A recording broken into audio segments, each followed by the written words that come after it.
شروع اللہ کے نام سے جو بڑا مہربان نہایت رحم والا ہے۔ نون قلم کی اور جو اہل قلم لکھتے ہیں اس کی قسم کہ اے محمد صلی اللہ علیہ وآلہ وسلم تم اپنے پروردگار کے فضل سے دیوانے نہیں ہو، اور تمہارے لیے بے انتہا اجر ہے، اور تمہارے اخلاق بڑے عالی ہیں۔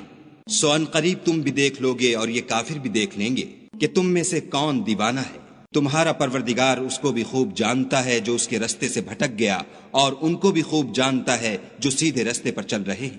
تو تم جھٹلانے والوں کا کہا نہ ماننا۔ یہ لوگ چاہتے ہیں کہ تم نرمی اختیار کرو تو یہ بھی نرم ہو جائیں، اور کسی ایسے شخص کے کہے میں نہ آ جانا جو بہت قسمیں کھانے والا ذلیل اوقات ہے، طعن آمیز اشارتیں کرنے والا، چغلیاں لیے پھرنے والا، مال میں بخل کرنے والا، حد سے بڑھا ہوا بدکار، سخت خو اور اس کے علاوہ بدذات ہے، اس سبب سے کہ مال اور بیٹے رکھتا ہے۔ جب اس کو ہماری آیتیں پڑھ کر سنائی جاتی ہیں تو کہتا ہے کہ یہ اگلے لوگوں کے افسانے ہیں، ہم ان قریب اس کی ناک پر داغ لگائیں گے۔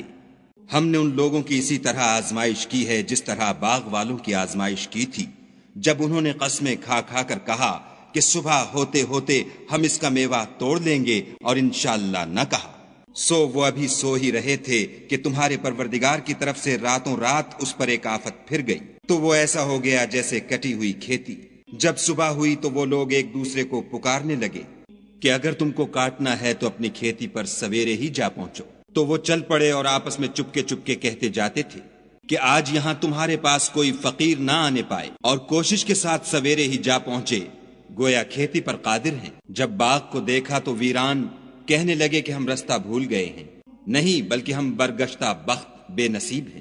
ایک جو ان میں فرزانہ تھا بولا، کیا میں نے تم سے نہیں کہا تھا کہ تم تسبیح کیوں نہیں کرتے؟ تب وہ کہنے لگے کہ ہمارا پروردگار پاک ہے، بے شک ہم ہی قصوروار تھے۔ پھر لگے ایک دوسرے کو رو در رو ملامت کرنے، کہنے لگے ہائے شامت، ہم ہی حد سے بڑھ گئے تھے۔ امید ہے کہ ہمارا پروردگار اس کے بدلے میں ہمیں اس سے بہتر باغ عنایت کرے۔ ہم اپنے پروردگار کی طرف رجوع لاتے ہیں۔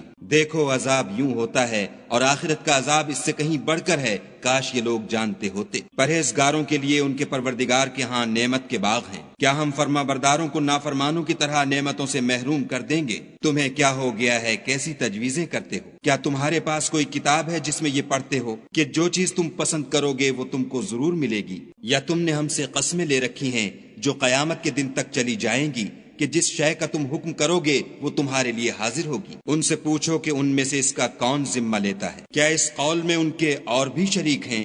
اگر یہ سچے ہیں تو اپنے شریکوں کو لا سامنے کریں۔ جس دن پنڈلی سے کپڑا اٹھا دیا جائے گا اور کفار سجدے کے لیے بلائے جائیں گے تو وہ سجدہ نہ کر سکیں گے، ان کی آنکھیں جھکی ہوئی ہوں گی اور ان پر ذلت چھا رہی ہوگی، حالانکہ پہلے اس وقت سجدے کے لیے بلائے جاتے تھے جبکہ صحیح و سالم تھے۔ تو مجھ کو اس کلام کے جھٹلانے والوں سے سمجھ لینے دو، ہم ان کو آہستہ آہستہ ایسے طریق سے پکڑیں گے کہ ان کو خبر بھی نہ ہوگی، اور میں ان کو مہلت دیے جاتا ہوں، میری تدبیر قوی ہے۔ کیا تم ان سے کچھ اجر مانگتے ہو کہ ان پر تاوان کا بوجھ پڑ رہا ہے، یا ان کے پاس غیب کی خبر ہے کہ اسے لکھے جاتے ہیں؟ تو اپنے پروردگار کے حکم کے انتظار میں صبر کیے رہو، اور مچھلی کا لقمہ ہونے والے یونس کی طرح نہ ہونا کہ انہوں نے خدا کو پکارا اور وہ غم و غصے میں بھرے ہوئے تھے۔ اگر تمہارے پروردگار کی مہربانی ان کی یاوری نہ کرتی تو وہ چٹیل میدان میں ڈال دیے جاتے اور ان کا حال ابتر ہو جاتا۔ پھر پروردگار نے ان کو برگزیدہ کر کے نیکوکاروں میں کر لیا، اور کافر جب یہ نصیحت کی کتاب سنتے ہیں تو یوں لگتے ہیں کہ تم کو اپنی نگاہوں سے پھسلا دیں گے،